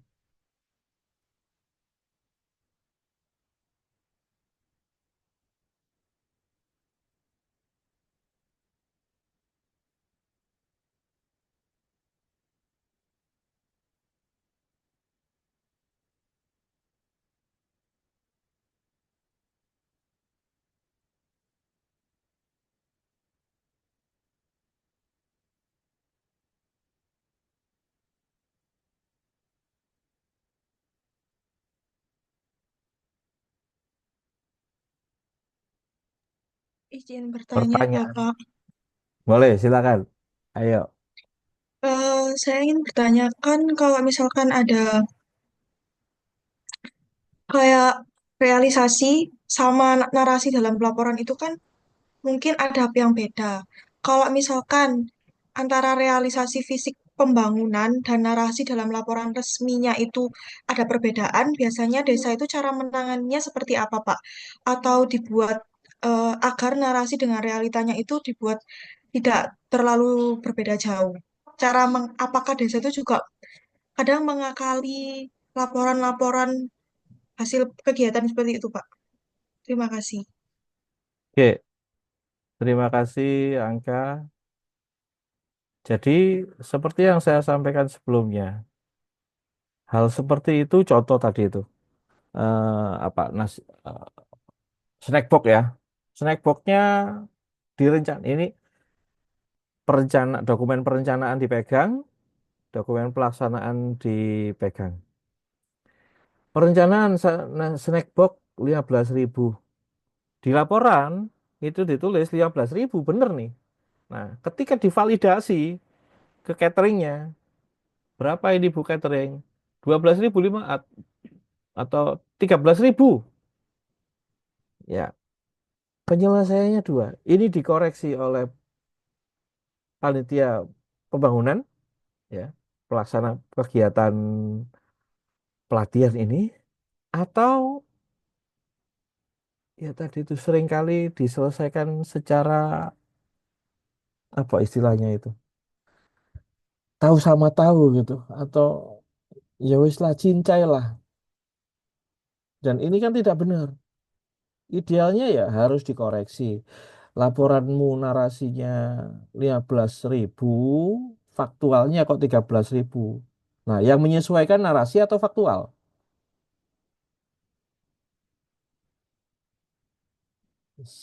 Sebelum divalidasi atau setelah divalidasi? Ini pentingnya validasi laporannya. Dalam Inspektorat itu ketika pemeriksaan sering menemukan begitu. Apa yang dilakukan oleh inspektorat? Satu, dibina. Ini Anda mau menyesuaikan laporannya, karena tadi saya tanya kepada catering itu 13.000. Kok sampean nulis 15.000?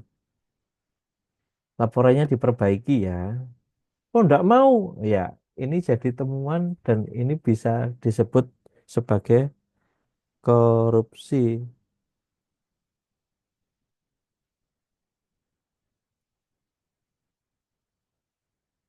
Itu. Kalau semisal kegiatan yang kayak peningkatan kapasitas kayak ketua RT atau RW, tapi yang misalkan yang diundang itu 30 orang, Pak. Jadi kan otomatis Mm-mm. panitia itu menyiapkan makanan atau pack Ya. meal-nya itu kan 30. Mm-mm. Tapi yang datang itu tidak 30. Di Ya. absennya juga tidak 30. Itu cara menyelesaikannya seperti apa, Pak? Eh, kalau pemerintahan kita itu tidak meminta eh, verifikasi tersebut. Tapi kalau kita menggunakan dana luar negeri gitu ya, Anda mengundang 30 orang, daftar hadirnya hanya 25. 5 orang ini siapa? Harus ada alasannya. Kenapa mereka nggak datang?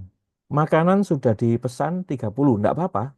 Makanan dipesan 30, yang hadir undangan disebar 30. Ini harus disebut nama si A, si B, si C-nya. Kemudian yang tidak hadir siapa?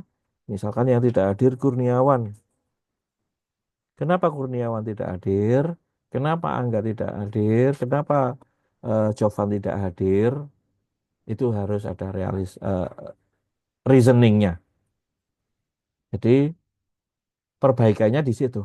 Kalau narasi berbeda dengan faktual, kita melihat temuannya seperti apa.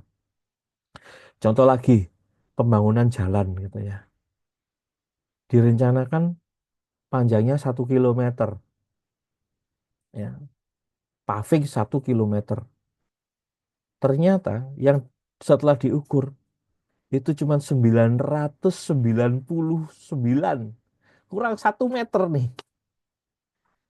1 meter itu masalah, masalah. Kenapa kurang 1 meter? Ternyata tanahnya tidak bisa digempur karena ya, tidak bisa diimplementasi paving. Nah, itu harus ada penjelasan. Terus duitnya kemana? Kan nggak jadi belanja, dikembalikan. Nah, bisa nggak itu dikembalikan pavingnya kepada toko? Kalau pavingnya tidak bisa dikembalikan, ya bisa nggak ditunjukkan pavingnya?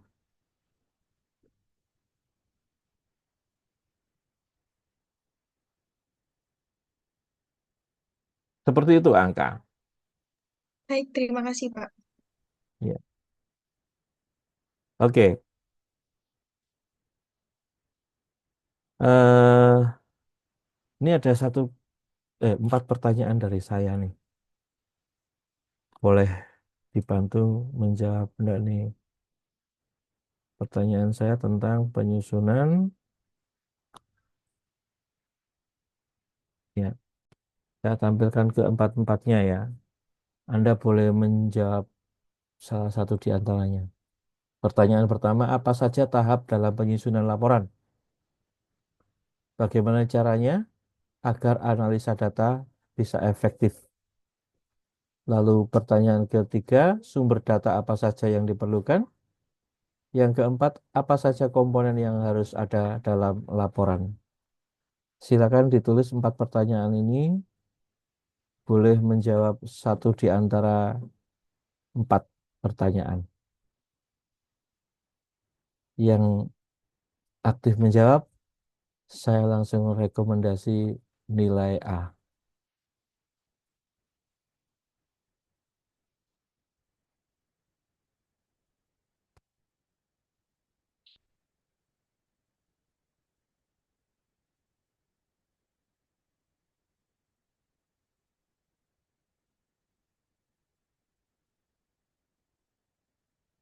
Silakan raise hand yang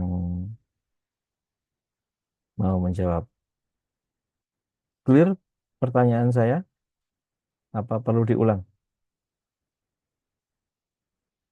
Boleh Jelas diulang, ya? Pak. Ulang ya. Ulang, Pak.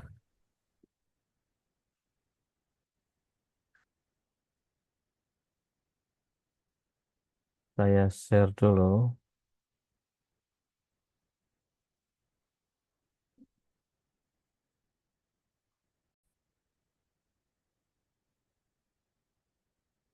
Ya, ini pertanyaan saya. Ini sudah ada semua nih.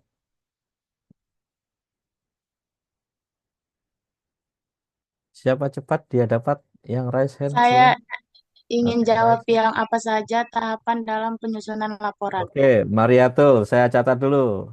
Satu, Mariatul. Silakan. Jadi tahapannya itu Pak ada tiga tadi yang sudah Bapak jelaskan di awal. Yang pertama itu ada pengumpulan data, kemudian analisis data, dan juga penulisan laporan.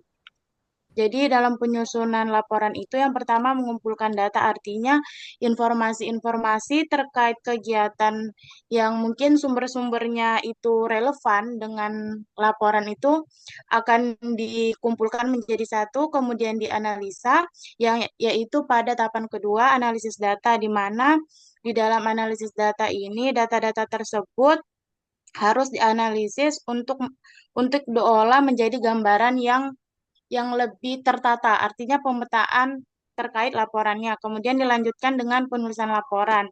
Jadi, penulisan laporan ini ditulis berdasarkan hasil analisis yang telah ditemukan sebelumnya. Terima kasih, Bapak. Oke, nice. Terima kasih Mariatul. Izin, Bapak. Oke, Abigail, Farhan, silakan. Ya, mohon izin saya ingin menjawab pertanyaan nomor 2 tentang bagaimana melakukan analisis data yang yang efektif.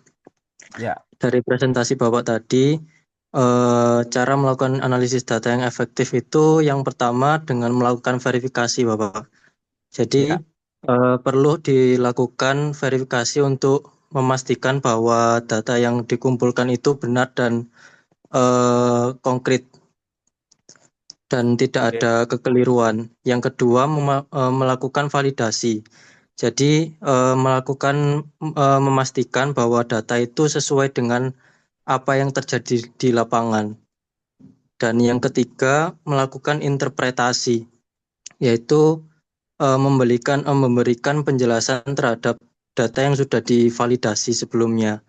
Dan yang terakhir yaitu memberikan kesimpulan berdasarkan analisis data yang sudah dilakukan sebelumnya. Seperti itu, Bapak. Ya, terima kasih. Nice.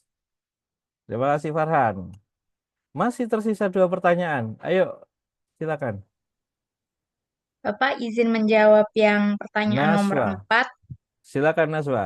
Apa saja komponen yang harus ada dalam laporan, yakni sesuai dengan apa yang sudah dijelaskan oleh Bapak. Yang pertama, ada pendahuluan yang menjelaskan mengenai latar belakang, tujuan, dan dasar hukum penyusunan. Yang Mm-mm. kedua, yakni ada gambaran umum desa yang meliputi kondisi geografis, demografi, sosial, dan ekonomi. Selanjutnya, yakni ada analisis permasalahan dan potensi desa yang berdasarkan hasil musyawarah dan data yang ada. Selanjutnya, ada rumusan, visi dan misi pembangunan desa, dan juga tujuan dan sasaran pembangunan yang ingin dicapai dalam jangka waktu tertentu, serta program dan kegiatan prioritas yang dilengkapi dengan rencana pembiayaan, sumber dana, dan waktu pelaksanaan. Selain itu juga, laporan juga harus membuat mekanisme pelaksanaan dan evaluasi, serta lampiran-lampiran seperti notulen musyawarah, peta wilayah, atau pendukung lainnya. Terima kasih, Bapak. Oke, terima kasih Naswa Nuria. Ya, dilengkapi lagi ini apa yang saya sampaikan. Baik, terima kasih.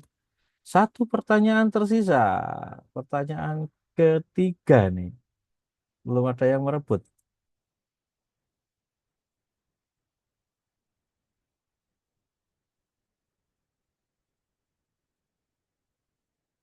Silakan, ayo. Sumber data.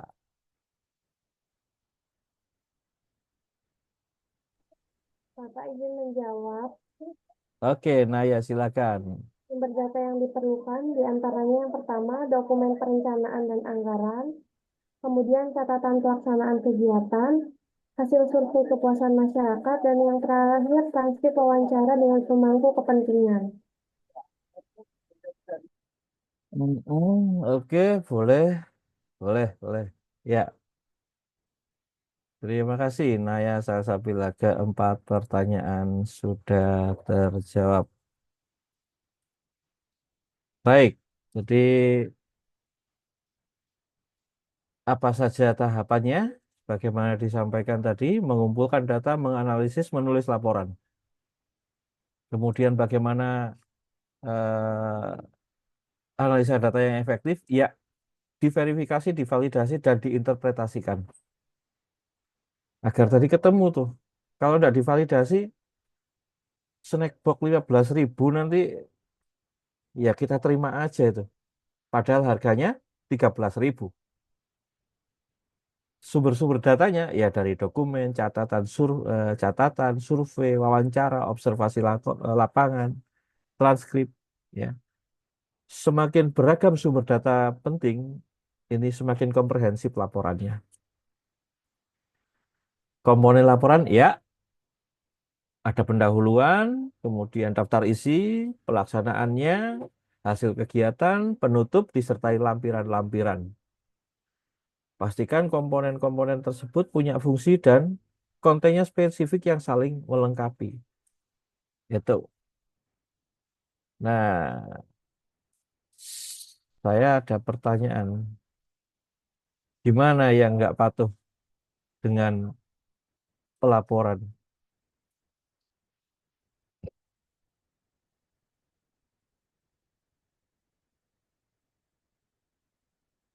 Apa dampak hukumnya? Apa dampak politiknya?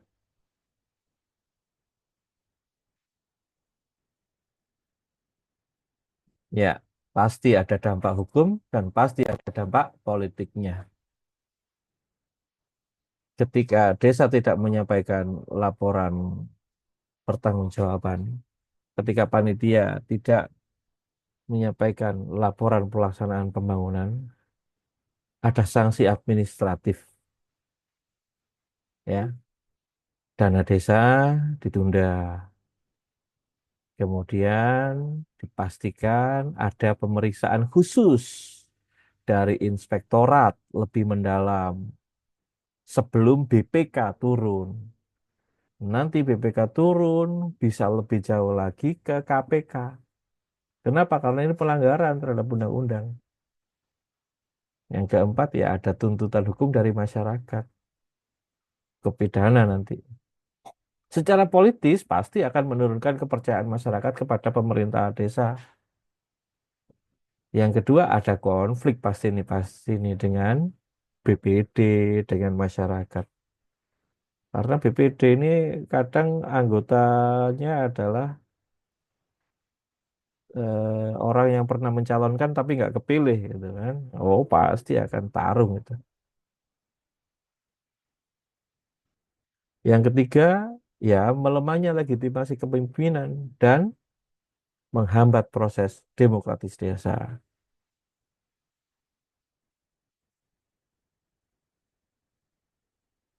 Saya azan paling dekat ini dengan saya karena masjid tepat di sebelah rumah saya.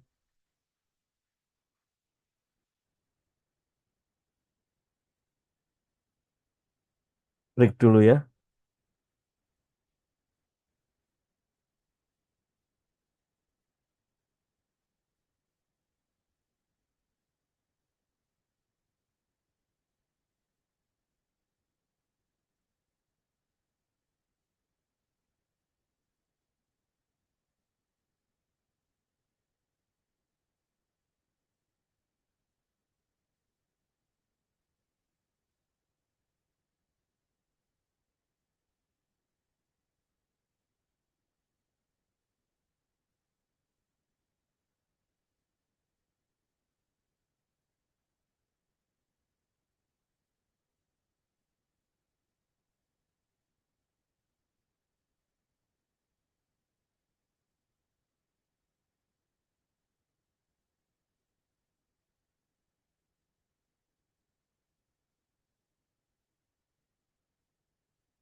Iya, ternyata ini sudah slide terakhir saya.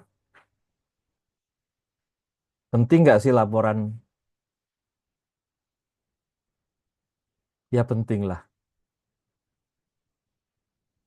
Untuk menunjukkan sebagai ya desa ini punya good governance. Good governance itu terdiri dari 5 pilar. Ya, yang pertama adalah transparansi, yang kedua adalah akuntabilitas, ya. Yang ketiga adalah responsibilitas atau tanggung jawab, yang ketiga informatif, dan yang kelima adalah kewajaran.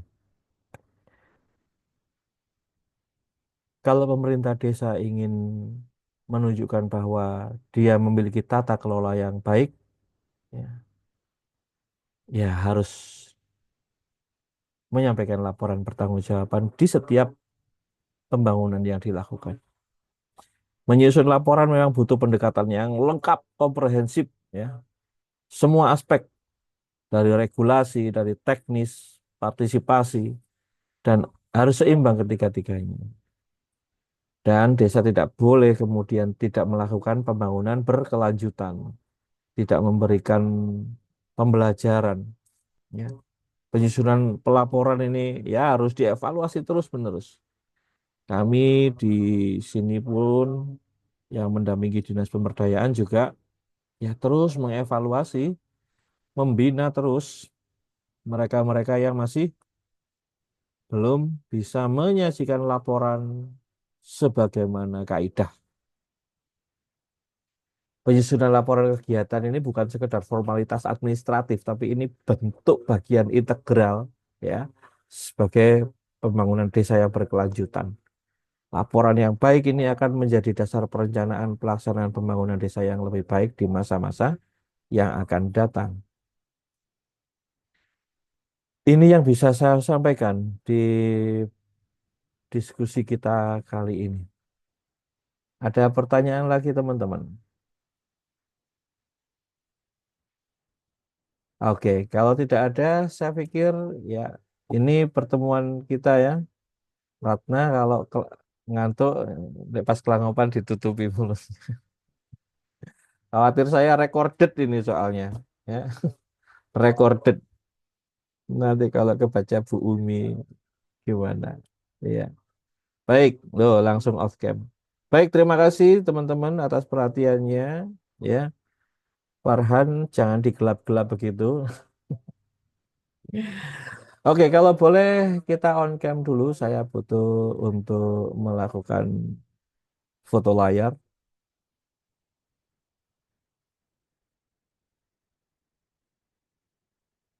Ya. Bima, boleh tampil di layar Bima. Bima AFK.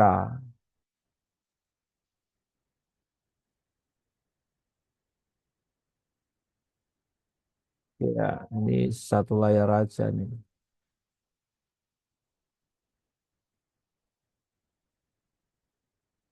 Siap ya, ayo pose yang bagus. Tiga, rotok maju Jovan. Oke, tiga, dua, cekrik.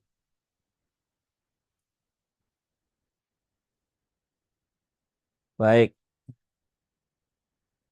terima kasih sudah membersamai saya 2 jam ini. Dan terima kasih atas interaksinya selama ini. Mohon maaf kalau ada hal yang kurang berkenan ya. Dan yang sudah mengirimkan tugas, luar biasa. Terima kasih ini. 1, 2, 3, 4, 5, 6, 7, 8, 9, 10, 11, 12, 13, 14, 15, 16